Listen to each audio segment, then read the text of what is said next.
여러분 안녕하십니까? UBC 특별대담 대선 후보에게 듣는다 사회를 맡은 송장섭입니다. 지역 대표 방송인 UBC 울산방송은 연말 대통령 선거를 앞두고 각 당 대통령 예비 후보들을 초청해 특별대담을 진행하고 있습니다. 오늘은 민주통합당 문재인 대통령 예비 후보 모셨습니다. 오 후보님 반갑습니다. 예, 안녕하세요. 예. 당내 경선 일정 때문에 상당히 바쁘실 텐데 시간 내주셔서 고맙습니다. 예, 감사합니다. 예. 먼저 울산 시민들 그리고 문 후보님을 지지하는 지지자들께 인사 한 말씀 해주시겠습니까? 안녕하십니까. 울산 시민 여러분. 변호사를 하면서 이 노동시국 사건 변론을 위해서 울산 법원을 드나들었던 제가 대통령 후보로 나서게 되었습니다. 인권 변호사 활동을 하면서 민주화를 위해서 노력을 하고 또 노동자, 서민, 억울한 사람들을 위해서 변론하던 그때의 그 마음으로 그 마음 변치 않고 좋은 정치 하겠습니다. 울산 시민 여러분 많이 지지해 주십시오. 감사합니다. 네, 이제 본격적인 질문을 좀 드리겠습니다. 예. 문 의원님께서는 이제 지난 6월 17일 날 대선 출마를 공식 선언하셨는데 예. 언제 어떤 계기로 대선에 도전을 해야 되겠다 이런 결심을 하시게 되셨습니까? 아마 지난번 총선 때 국회의원 출마를 결심할 때 그때 대통령 출마도 결심을 하게 되었습니다. 네. 그래서 총선 때 우리 유권자들께 한 사람의 국회의원을 넘어서서 큰 정치 하겠다고 그때 그렇게 말씀을 드렸습니다. 이명박 정부 들어서 지난 5년 동안 우리 국민들의 삶이 굉장히 어려워졌습니다. 참여정부의 책임도 있다고 생각을 또 하고 있고 네. 특히 정권 재창출에 실패해서 이명박 정부에게 정권을 넘겨준 그 책임을 늘 통감하고 있습니다. 또 그와 함께 이제는 참여정부를 겪어봤기 때문에 이제는 참여정부가 잘못했던 부분들조차도 훨씬 더 잘할 수 있겠다는 그런 자신감이 생겼습니다. 그런 자신감과 책임감 때문에 대통령에 나서겠다는 그런 결심을 하게 된 것입니다. 예. 일전에 이제 새누리당의 이재호 후보, 뭐 지금은 이제 뭐 사퇴를 하셨습니다만, 예. 그다음에 임태희 후보께서 나오셔서 하신 말씀이 예. 뭐 왕의 남자, 그다음에 뭐 아바타 이런 소리를 들었지만 예. 조력자는 한계가 있더라. 예. 그래서 이제 본인이 직접 나서서 한번 해보겠다, 예. 바꿔보겠다, 뭐 이런 생각을 하시면서 이제 대선을 출마하셨다고 말씀을 해주셨는데 예. 혹시 문 후보님도 그런 생각이 좀 있으셨나요? 어떻습니까? 예, 그렇기도 합니다. 이 참여정부를 뒤돌아보면 뭐 민주주의 발전이라든지 또 복지가 크게 확대된 거라든지 남북관계 발전, 지방균형 발전, 또 여성의 지위 향상 그런 이제 공이 많거든요. 그러나 과도 적지 않게 있었습니다. 예. 그런 부분이 늘 아쉽죠. 이제는 우리가 무엇이 부족했던가 알게 되었기 때문에 이제는 더 잘하고 싶다. 그때 잘못했던 부분까지도 많이 하고 싶다. 그런 이제 욕심이 있습니다. 네, 알겠습니다. 지금 보면 여야대를 가리지 않고 대선 후보들이 과연 대선 출마 선언을 어디서 할 것이냐. 그걸 보니 이제 본의 아니게 이제 눈치 작전을 좀 펼치셨는데 예. 우리 이제 문 후보님께서는 서대문 구치소 앞에서 그랬었습니다. 예. 출마를 선언하셨죠. 예, 그렇습니다. 어떤 의미를 담고 있습니까? 지금 거기는 독립기념관이거든요. 그래서 우리 선열들의 애국 독립정신 그리고 또 우리 또 선배들의 그 이 민주화운동을 위한 그런 헌신, 희생 그런 것이 이제 배어 있는 예. 우리 역사의 현장입니다. 또 특히 또 저는 또 개인적으로 저도 대학 다닐 때 민주화운동을 하다가 한때 구속 또 수감되었던 그런 곳이기도 합니다.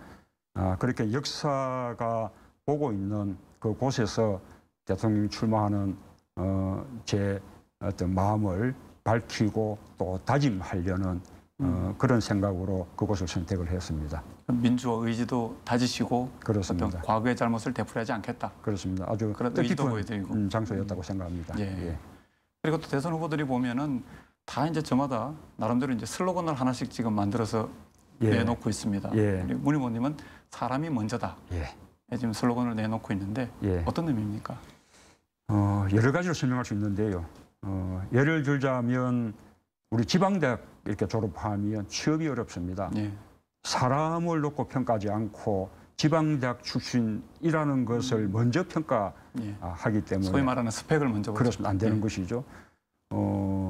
그렇게 그 KBS 정윤주 사장님이 KBS 사장으로 재직할 때 채용 때 학력을 아예 가리는 예. 브라인드 채용제를 실시를 했더니 지방대학 출신들 비율이 처음에 10%도 안 되던 것이 30몇 %로 늘었다는 그런 이제 경험을 이야기한 바 있습니다. 이렇게 지방대학 출신들도 지방대학 출신이라는 것을 제쳐놓고 사람으로 평가받으면 예. 얼마든지 취업의 기회를 가질 수 있는 것이죠. 이렇게 사람이 먼저 이렇게 평가되고 대접받는 그런 세상이 되어야 된다는 그런 뜻이겠고요. 예. 또 하나는 우리가 경제 성장을 이렇게 하더라도 그 성장의 혜택이 대기업이나 재벌기업에만 가지 않고 우리 중산층 서민들의 소득을 늘려주는 또 중산층 서민들을 행복하게 해주는 그렇게 사람 중심의 성장, 일자리 중심의 성장을 해야겠다. 그런 뜻도 담겨 있습니다. 예.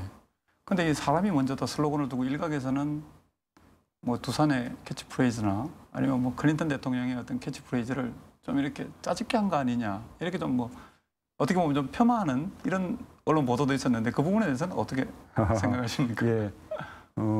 지금 이제 울산 같으면 우리나라 산업화를 이끌어온 일종의 이제 그 산업 수도 같은 위상을 갖고 예, 있는데 맞습니다. 그러나 이제 거기에 종사하는 그 우리 노동자들이 이 노동의 가치가 제대로 존중되고 또 노동자들이 제대로 대접받는 그런 이제 그 삶을 살고 있는지 하면 그렇지 못하거든요. 역시 이제 우리가 이제 사람이 먼저다는 가치가 우리 사회에 이렇게 조금 통용이 돼야만 이 경제 발전과 함께 우리 그 보통 사람들의 그 삶도 훨씬 이제 좋아질 것이다는 그런 이제 철학이나 의지가 담겨 있는 그런 슬로건입니다. 그 말씀을 이제 좀 우회적으로 표현하셨지만 단순히 겉으로 나와 있는 그 포장만 보지 말고 예. 뒤에 내용을 좀 봐달라 예. 그런 내용으로 이야기했습니다. 예. 뭐 지금 여야 대선 후보들이 이제 대선에 뛰어들면서 여러 가지 공약들을 많이들 내세우고 있는데요. 예. 우리 문 후보님께서 내세우시는 공약, 대표 공약이라면 어떤 것들 좀? 저는 가장 이제 대표적인 공약이 일자리 혁명을 일자리 이루는 혁명. 예. 일자리 정부, 일자리 대통령이 되겠다는 것입니다. 좋은 일자리를 많이 만들겠다는 거죠. 우리 이제 울산 같은 경우는 제조업 이렇게 이제 중심 도시인데 지금 우리 근로자들의 그 평균 그 근로 시간이 주당 그 연간 2,200여 시간에 예. 달합니다. OECD 평균보다 한 400시간 많거든요. 예. 우리 근로기준법도 위반하는 거예요. 우리 근로기준법이 주당 근로시간을 40시간, 연장 근로를 12시간 이렇게 허용하고 있는데 이 근로기준법이 허용하는 근로시간만 준수만 하더라도 70만 개의 일자리가 새로 생긴다는 것입니다. 이렇게 근로시간을 단축을 해서 좋은 일자리를 늘리자. 특히 그렇게 하게 되면 제조업 분야에서 많은 일자리를 늘릴 수 있다는 것이 제가 말씀드리고 싶은 공약 중에 하나입니다. 예. 그 외에 뭐 하나 더 소개를 해주신다면 어떤 부분이 있겠습니까? 그 외에 이제 하나 더 이제 말씀드리면 역시 이제 또 우리 지방을 살려야 하는데요. 이 수도권과 지방 간의 격차가 갈수록 심해져서 돈도 사람도 권력도 다 수도권으로 몰려가니까 수도권은 뭐 넘쳐나고 예. 반면에 이제 지방은 갈수록 피폐해지죠. 그래서 지방을 살리려면 역시 이제 지방 재정을 확충해 줘야 되는데 지금은 그 방법으로 부가가치세의 5%를 지방 소비세로 그렇게 네. 할애를 하고 있습니다. 저는 그 비율을 20%로 그렇게 이제 늘리겠다는 공약을 하고 있고 또 단순히 그 비율만 늘려서는 잘 사는 지역은 많은 혜택을 보고 또 이제 못 사는 지역은 여전히 이제 어렵기 때문에 네. 그 지방 소비세 중에 30%는 공동세로 그렇게 이제 운용을 해서 낙후된 지역에 우선적으로 세울 수 있도록 하자 하는 정책을 지방 살리기의 어떤 대표적인 정책으로 그렇게 네. 뭐 말씀드리고 싶습니다. 그리고 문 후보님은 이제 경제 민주화에 대해서 강한 의지를 표명하고 있는 걸로 알고 있습니다. 예. 문 후보님이 말씀하시는 경제 민주화 어떻게 해석하면 되겠습니까? 그렇습니다. 경제 민주화라는 게 역시 이제 우리가 경제는 나날이 성장을 하고 있거든요. 지금 세계 10위권 경제 대국이라고 그렇게 이야기들 하는데 예. 그러나 그 성장의 혜택은 전부 대기업, 재벌 기업에게 가버리니까 우리 중산층 서민들은 경제가 아무리 성장해도 삶이 오히려 갈수록 더 어려워집니다. 그래서 중산층과 서민들의 소득을 늘려주는 또 그렇게 하려면 또 좋은 일자들이 많이 만들어져야 되죠. 이렇게 고용 중심, 그다음에 소득 중심, 사람 중심 이런 이제 성장을 하자는 것이 이 경제 민주화의 이제 첫 번째 어떤 목표이고요. 그다음에 그 방법은 역시 이 재벌 기업 좀 대기업과 그다음에 중소기업, 중소상인 이 간의 거래 질서가 공정하지 못합니다. 이 거래 질서를 공정하게 이렇게 만들어주고 그렇게 되면 재벌 기업이나 대기업은 이 수출에 주력하고 예. 그다음에 중소기업이나 소상공인들 또 골목 상권에 적합한 업종은 또 침해하지 않는 이제 그런 이제 경제 질서를 만들자는 것이 제가 말씀드리는 경제 민주화의 핵심이라고 그렇게 말씀드릴 수 있겠습니다. 예. 그런 이제 경제 민주화 그리고 앞서 말씀하신 그런 공약들을 실현하시려면 예. 결국 이제 대통령이 되셔야 되는데 예. 뭐 본선 경쟁도 이제 물론 치열하겠습니다만 일단은 당내 경선을 통과해야 되지 않겠습니까? 예. 당내 경선을 통과하기 위해서 뭐 주안점을 두시는 부분이랄까, 뭐 전략이랄까 어떤 부분 좀 신경 쓰고 계십니까? 저는 이제 제가 이 갖고 있는 강점이라면 또 한편은 약점일 수도 있는데요. 네. 제가 이제 정치에 이제 갓 들어간 이 정치 신인이라는 점이 저의 강점이자 장점 또 약점이라고 네. 생각합니다. 역시 이제 그 정치 문화, 기성 정치 문화에 이제 물들어 있지 않다는 것, 그 다음에 정치를 우리 국민들과 똑같은 시각으로 그렇게 이제 바라볼 수 있다는 것이 저의 이제 큰 강점이라고 생각합니다. 그 강점을 계속 살려나가서 국민들과 제대로 소통하고 또 국민들한테 다가가는 네. 그런 정치를 하는 것으로 이 당내 경선에 이기는 그런 전략으로 삼고 싶습니다. 약점을 강점으로 만들겠다. 그런 전략이시네요. 예. 지금 이제 5분의 후보가 당내에서 함께 이제 경선 레이스를 펼치고 있는데 예. 어느 후보가 가장 라이벌이라고 생각을 하십니까? 모든 후보가 다 라이벌이죠. 왜냐하면 저는 이제 정치에 막 뛰어든 처지라서 뭐 아시다시피 당내 뭐 기반 같은 게 아주 약합니다. 예. 반면에 다른 후보님들은 다들 아주 오랫동안 정치를 또 하신 분들이고 그러면서 경력도 아주 화려한 경력들 갖고 계시고 또 당내 조직 기반도 훨씬 탄탄하지요. 뭐 어느 한 분 뭐 라이벌이 아닌 분이 없습니다. 예. 그러면 뭐 한 분을 꼭 찍기는 좀 어려워서 좀 말씀하시는 것 같은데 예. 예. 혹시 그 나머지 4분의 후보들 중에 예. 이 후보의 이런 정책 아니면 이런 부분들은 좀 내 걸로 했으면 좋겠다. 뭐 그렇게 생각하시는 부분이 혹시 있으실까요? 지금으로서는 이 이제 각 전체 우리 후보님들 정책이 그 민주통합당의 정책을 이제 근간으로 삼고 있기 때문에 아직까지는 큰 차별성을 보이지 않고 있거든요. 예. 그 정책들을 설명하는 수사들은 조금씩 조금 다릅니다만 그래서 정책은 아직 뭐 특별히 민주통합당의 정책을 뛰어넘는 정말 참 이렇게 제가 꼭 이렇게 빌려 쓰고 싶은 정책이다 하는 것을 아직은 지금 찾을 수 없는 상태고 아마 이제 당내 경선이 더 이제 이렇게 하게 되면 또 새로운 정책들이 나올지 모르죠. 그런 정책들은 나중에 우리가 경쟁이 끝나고 나면 그때는 다시 이제 우리가 한 팀을 이루어서 정권 교체에 이렇게 나아가야 되기 때문에 그때는 각 후보들의 좋은 정책들을 전부 이렇게 빌려 쓰는 것을 아마 다른 후보님들이 다 양해해 주시리라고 그렇게 생각을 합니다. 예. 지금 이제 여야 대선 후보들 가운데 가장 이제 지지율이 높은 후보가 이제 새누리당의 박근혜 후보입니다. 예, 그렇습니다. 뭐 심지어 이제 대세론까지도 이제 이야기가 나오고 있는데 예. 그 박근혜 후보는 어떻게 평가를 하십니까? 저는 이번 대선은 과거냐 미래냐 이 이제 싸움이라고 생각을 합니다. 네. 박근혜 후보는 과거를 대표한다고 생각을 합니다. 박근혜 후보가 당선될 경우에 우리가 이명박 정부에서 역사의 어떤 퇴행을 우리가 5년 동안 겪었는데 또다시 그보다 더 심한 퇴행을 겪을 것이라고 그렇게 저는 이제 생각을 합니다. 우선 근래에 그 역사 인식을 보더라도 5.16 군사 쿠데타가 구국의 결단이었다. 네. 또 불가피한 최선의 선택이었다. 그렇게 말하고 있고 또 유신 독재조차도 나라를 위기에서 구한 것이었다. 그렇게 말하고 있거든요. 그런 역사 그 인식으로서는 우리나라 민주주의를 발전시킬 수가 없죠. 민주주의가 제대로 되지 않으면 경제 민주화나 복지도 불가능합니다. 네. 또 국민들과 제대로 소통할 수도 없기 때문에 소통 없는 어떤 불통의 권위주의 체제가 되풀이 될 수밖에 없습니다.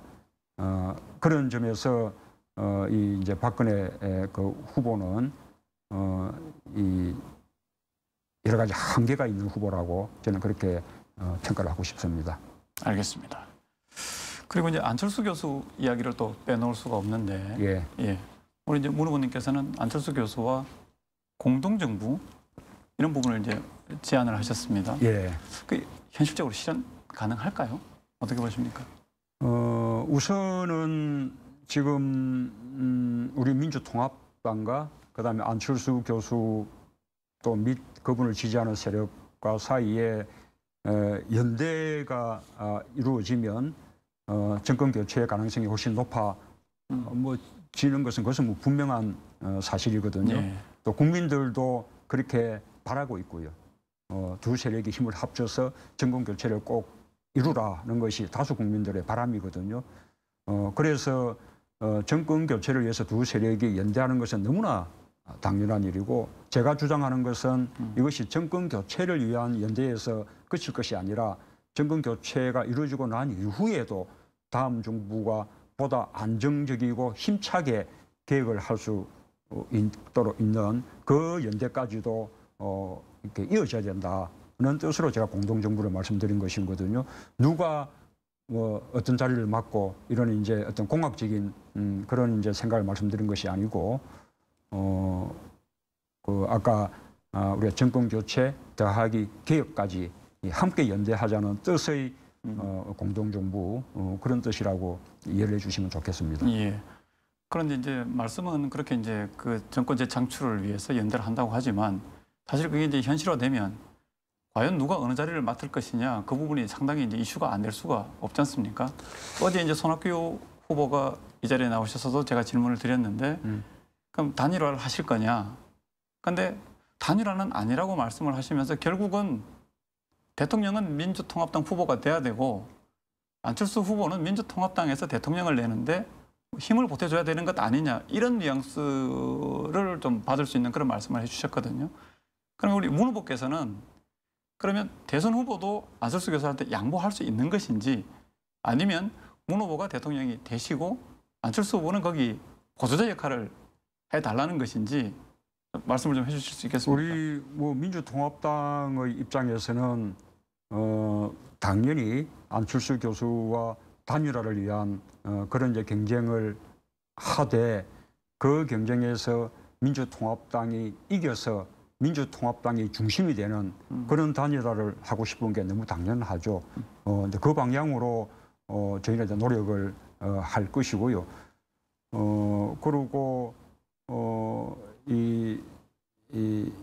그 과거에 김대중 대통령은 그때 DJP 연합 또 노무현 또 대통령은 정몽준 씨하고 했던 단일화 그렇게 정권 교체를 위해서 정체성이 전혀 다른 세력과의 단일화도 마다하지 않으셨거든요. 안철수 교수의 경우에는 정체성 면에서 우리와 크게 그렇게 다르지 않기 때문에 단일화를 하지 못할 아무런 이유가 없다고 생각을 합니다. 함께 힘을 합쳐서 정권 교체를 바라는 국민들의 여망에 반드시 부응해야 하고 또 그럴 수 있다고 저는 확신하고 있습니다. 근데 이제 말씀하신 것처럼 이제 그런 상황이 되면 가장 아름다운 그림인데 또 만에 하나 안철수 교수가 민주통합당에 입당을 하셔서 또 뭐 후보가 되신다면 또 상황은 다르지만은 혹시 지난번 서울시장 선거처럼 제1야당이 대선 후보를 못 내는 상황이 발생할 수도 있는데 그런 상황도 감수할 수 있겠습니까? 지금 이제 저희가 그 후보 지지도 면에서 이제 안철수 교수에게 밀리고 있는 상황이기 때문에 뭐 그런 질문을 듣게 되는 것 같은데요. 그러나 지금은 우리 민주통합당의 후보들이 이렇게 나누어져 있기 때문에 지지율도 다 이렇게 분산돼 있죠. 예. 민주통합당의 후보가 결정이 되면 그 순간에 분산돼 있던 지지도가 하나가 모이게 되고 거기에 또 시너지도 이렇게 이제 따르게 되기 때문에 민주통합당의 후보가 결정되고 나면 안철수 교수와 위상이 달라질 것이라고 생각합니다.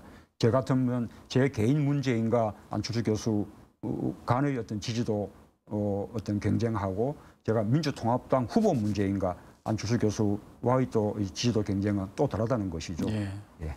근데 민주통합당의 손학규 후보는 그 영남 후보 필패론을 말씀을 하시면서 예. 그래서 이게 너무 지역적인 색깔을 띠는 거 아니냐라고 이제 질문을 드렸더니 이게 지역적인 부분이 아니고 옛날 대통령 후보는 호남에서 나오느냐 영남에서 나오느냐가 중요했지만 지금은 중산층의 지지를 누가 받느냐 그게 중요하다.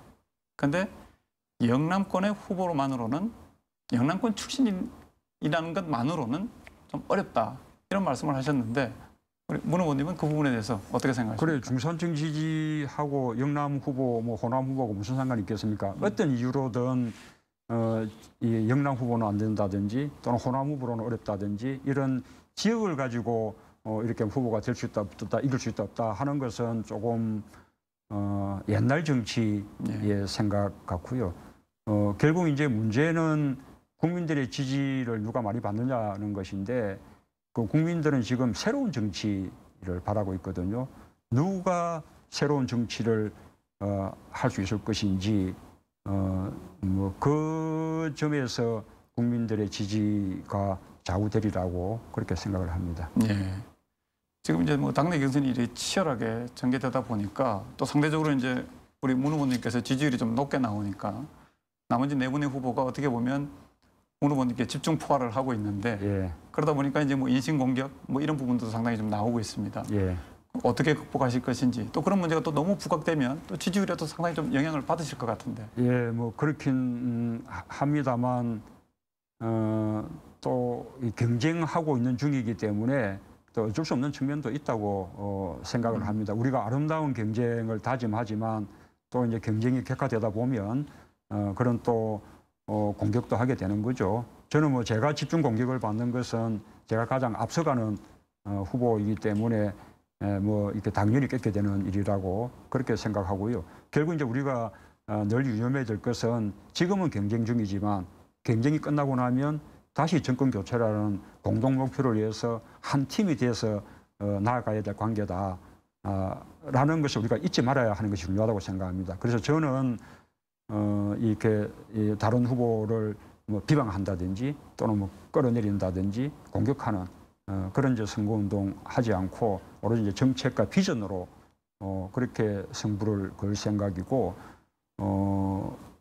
우리가 경쟁 후에는 같이 갈 관계다는 것을 늘 이제 강조하면서 그런 자세로 경선에 임하겠습니다. 예. 그리고 뭐 당내 후보들의 지지율뿐만 아니라 전체 여야 이제 대선 후보들 지지율을 봤을 때 뭐 상당 기간 상당히 이제 높은 지지율을 좀 보이셨는데 요즘 들어서 조금 주춤하신 것 같아요. 예. 그래서 그런 부분들이 뭐 실제 지지율하고 그런 어떤 조사하고 이게 뭐 정확히 뭐 맞아 떨어지지는 않겠습니다만은 그래도 나름대로 좀 신경이 쓰이실 것 같은데 어떻습니까? 요즘 이제 저희가 원래 이제 경선하게 되면 좀 분위기가 이제 떠야 되는데 그렇게 이제 뜨지 못하고 있고 그다음에 또 당내 또 예비 경선 과정에서 국민들에게 그렇게 또 좋은 모습을 보여드리지 못한 것은 뭐 사실인 것 같습니다. 그런 것이 전체 지지도에 영향을 미쳤으리라고 생각을 하고요. 그러나 아까 말씀드린 대로 우리가 이제 당내 경선을 거치고 나면 그때는 그 경선 과정 중에 있었던 여러 가지 일들은 다 이렇게 털어내고 또 함께 단합하고 힘을 모아온 것이 민주통합당의 또 아주 자랑스러운 전통이거든요. 우리 경선 끝나고 제가 민주통합당의 후보로 결정되고 나면 그때는 지지도가 지금하고는 전혀 다를 것이다는 점을 제가 자신 있게 말씀드릴 수 있습니다. 예. 아까 이제 다른 후보하고의 이제 경쟁 관계를 여쭤봤을 때 이제 정치 신인이기 때문에 뭐 약점이 많다 이제 그렇게 이제 겸손하게 말씀해 주셨는데 정치인 문재인의 강점, 약점 본인은 어떻게 평가하고 계십니까? 우선은 아까 말씀드린 바와 같이 제가 이제 정치에 막 이제 뛰어들어간 그런 정치 신인이라는 것이 저는 뭐 아주 저의 강점이라고 생각합니다. 아까도 말씀드린 바와 같이 기성 정치 문화, 또 나쁜 정치 문화에 제가 이제 물들지 않았기 때문에 그런 데서 제가 자유롭고 또 깨끗한 정치 할 수 있다고 생각하고요. 물론 이제 그 부분이 이 당내 지지 기반이 약하다는 단점일 수도 있지만 그 부분은 오히려 국민들의 지지로서 저는 충분히 이렇게 커버할 수 있다고 생각합니다. 예. 하나 더 저만 갖고 있다고 생각하는 이 강점을 말씀드리면 저는 참여정부의 국정 경험을 갖고 있거든요. 대통령의 관점에서 국정을 이렇게 다루었던 그 경험을 갖고 있고 또 이 참여정부가 제대로 못한 부분까지도 성찰하면서 이제는 우리가 무엇이 부족했던지 알게 된 것, 이거 역시 저만 갖고 있는 아주 큰 강점이라고 생각을 합니다. 예. 하지만 이제 정치인 문재인 하면 여전히 이제 노무현 대통령의 어떤 그늘에 좀 가려 있는 참모다. 뭐 이런 이미지가 상당히 좀 강합니다. 예. 뭐 후보님 개인 입장에서는 이제 고 노무현 대통령하고 이제 소중한 인연이니까 예. 그 부분은 이제 분명히 이제 간직할 부분이지만 예. 또 이제 한편으로는 그걸 이제 떨쳐내고 앞으로 나가야 되는데 예. 그 부분이 상당히 좀 어떻습니까? 저는 그 오랫동안 노무현 대통령과 함께 해왔고 또 참여정부 5년도 대부분의 기간을 함께 해왔거든요. 그것이 저한테는 굉장히 소중한 그런 경험이고 경력이라고 생각을 하고요. 그냥 뭐 지지를 더 얻기 위해서 또는 환심을 사기 위해서 뭐 무슨 탈노무현 뭐 이렇게 말하고 싶지 않습니다. 다만 이제 국민들이 바라는 것은 그렇다 하더라도 참여정부와 노무현 대통령을 뛰어넘어서 더 잘해달라는 것이라고 생각하거든요. 아까 말씀드린 바와 같이 저는 참여정부를 경험했고 그래서 참여정부가 잘했던 이렇게 부분들은 우리가 계속 이렇게 더 개성하고 발전시켜 나가는 것은 물론이고 참여정부가 부족했던 부분, 또 한계가 있었던 부분조차도 이제는 더 잘할 수 있는 그런 능력과 자신을 갖게 됐다는 말씀을 드립니다. 그래서 이제는 이 국민들이 바라시는 대로 참여정부와 노무현 대통령을 뛰어넘는 그런 정치를 할 수 있는 문재인이 됐다라는 말씀을 꼭 드리고 싶습니다. 예.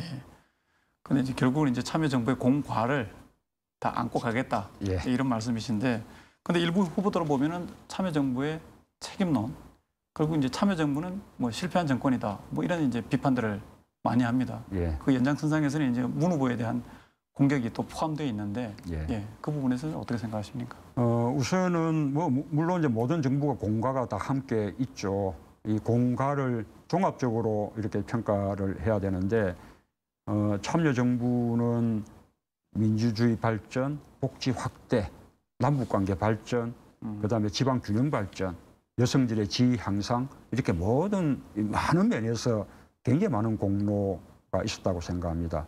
물론 이제 한편으로 또 국민들의 삶의 문제, 어떤 비정규직 문제, 양극화 문제 이런 부분들을 제대로 해결하지 못했던 과도 있습니다. 그러나 전체적으로 종합적으로 이렇게 평가한다면 역시 공이 과보다는 훨씬 많았던 그런 정부였다고 생각을 합니다. 그리고 그렇게 또 평가하는 것이 지금 우리 민주통합당의 정체성이기도 합니다. 민주통합당의 정강에 참여정부를 계승한다고 이렇게 천명하고 있거든요. 네. 그래서 이제 와서 우리 당내 후보들이 이 참여정부의 실패를 말하는 것은 그것은 이제 지금 당내 경쟁 중이기 때문에 저를 공격하기 위한 방편으로 이제 하는 이야기들이고 민주통합당의 어떤 정체성이나 정강하고는 맞지 않는 그런 주장이라고 생각을 합니다. 네. 이제 시간이 얼마 남지 않았는데 조금 이제 정리하는 질문 한두 개 드리겠습니다.